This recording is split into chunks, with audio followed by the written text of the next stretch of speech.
शेख साहब, डॉक्टर शाहिद हसन सिद्दीकी साहब थे ब्रेक से पहले हमारे साथ। वो ये राय रखते हैं कि ये बजट जो है ना, ये आईएमएफ से आखिरी जो किस्त लेनी है, ये सिर्फ उसकी वजह से इस तरीके का तरतीब दिया गया है। बसूरत दीगर हमारे जो ज़मीनी हकाइक हैं, अगर उनको देखा जाए, जिस तरीके के मुश्किलात हमारे ऊपर दरपेश हैं, हमें अपने हजम को जिस तरीके से कम करना था तरक्याती बजट में भी और मालियाती खसारे में भी, तो वो जो हम कम नहीं कर पा रहे, इशारे उसके फिर से बढ़ते जा रहे हैं। तो ये सिर्फ और सिर्फ आईएमएफ से किस्त आने हैं, किस्त आएगी तो इस पर नजरसानी हो जाएगी। जी बिस्मिल्लाहिर्रहमानिर्रहीम।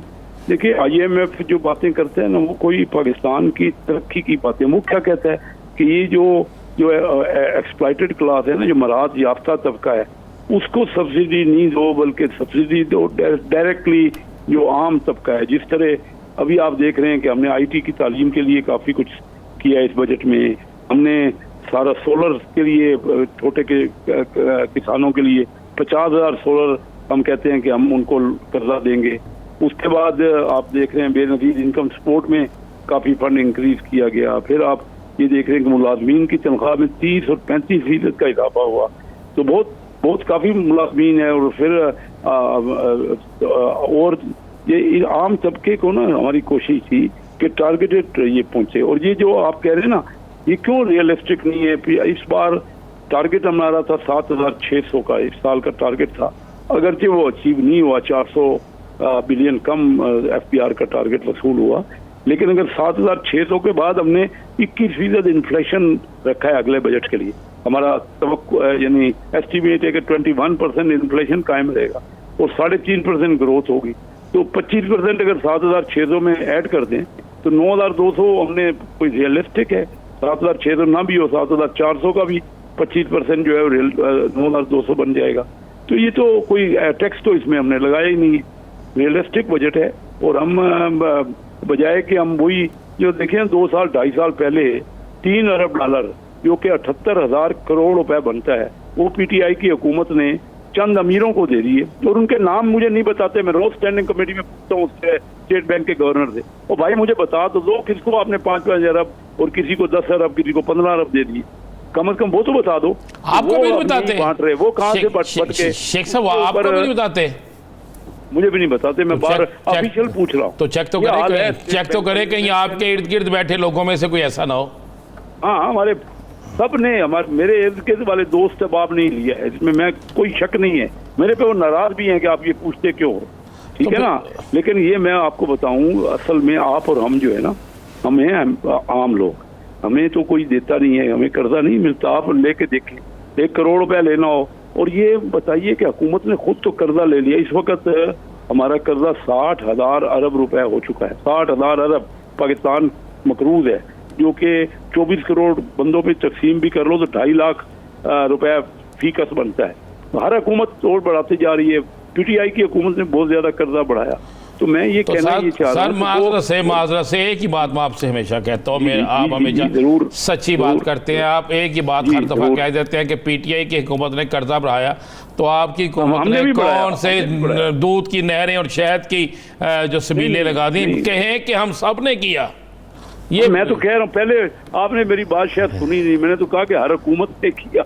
मैं तो कह रहा हूँ, और ये आप सही कह रहे हैं, हर हुकूमत का रुझान सिर्फ ये है कि डेफिसिट करो, यानी खसारा करो। इस साल अब देखो ना, पिछला साल जो पीटीआई का साल था उसमें 7,000 अरब रुपए का खसारा था। इस साल जो हमारा साल है, ये हमारा साल था, 7,000 अरब का खसारा हुआ है। अगले साल जो बजट बनाया है उसमें 6,500 अरब का मजीद खसारा होगा।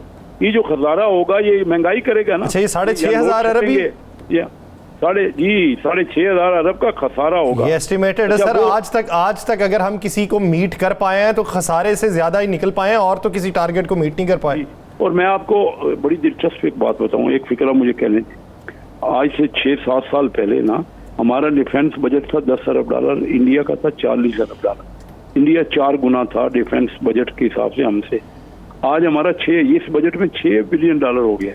हम तो फौज को कहते हैं ना, वो भाई डिफेंस करना है मुल्क का, यानी 10 अरब डॉलर से जो 6 साल पहले था, अब 6 अरब डॉलर हो गया। तो सर वो पर कैपिटा इनकम भी तो देख लेना। 2017 में $1,730 थी, अब जाके $1,520 हो गई।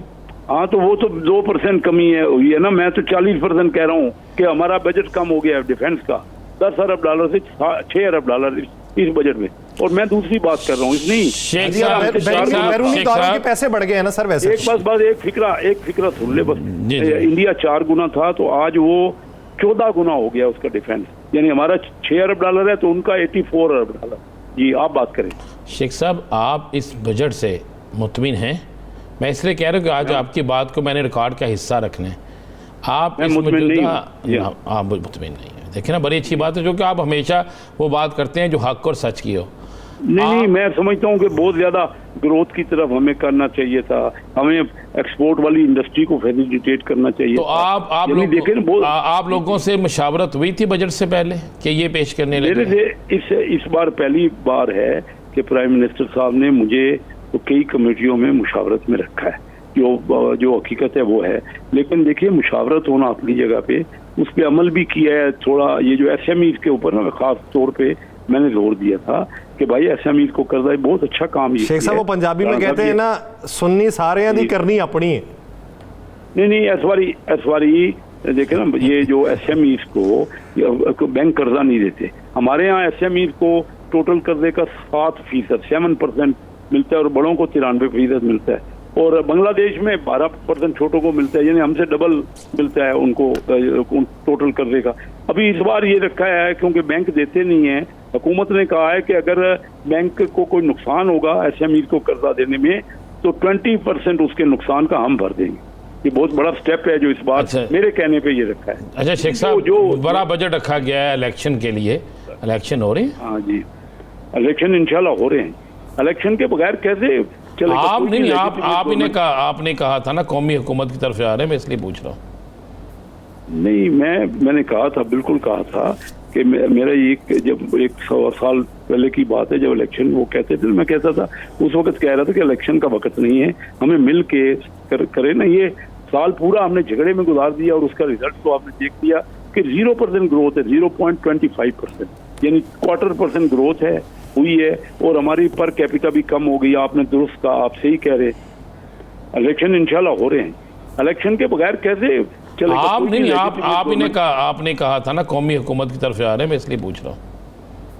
नहीं, मैंने कहा था, बिल्कुल कहा था कि मेरा जब 100 साल पहले की बात है, जब इलेक्शन वो कहते थे, मैं कहता था, उस वक्त कह रहा था कि इलेक्शन का वक्त नहीं है, हमें मिल के करे ना। ये साल पूरा हमने झगड़े में गुजार दिया और उसका रिजल्ट तो आपने देख लिया कि 0% ग्रोथ है, 0.25%, यानी 1/4% ग्रोथ है हुई है। और हमारी पर कैपिटा भी कम हो गई। आपने दुरुस्त कहा, आप सही कह रहे। और आबादी हमारी बढ़ गई। आबादी हमारी अब 24 करोड़ कम से कम आबादी हो गई और ग्रोथ हुई नहीं। तो हमने फी का आमदनी घट गई ना, हर एक का स्टैंडर्ड घट गया। अगर ओवरऑल एवरेज गिनेंगे तो स्टैंडर्ड तो कम हो गया ना, म्यारे जिंदगी के साथ साथ लोग तरक्की पाते हैं, स्टैंडर्ड में इजाफा होता है, और हम वक्त के साथ साथ घटते चले जाते हैं और स्टैंडर्ड भी कम हो रहा है। ये बहुत बड़ा सवाल है निशान। बहुत शुक्रिया कैसर अहमद शेख साहब।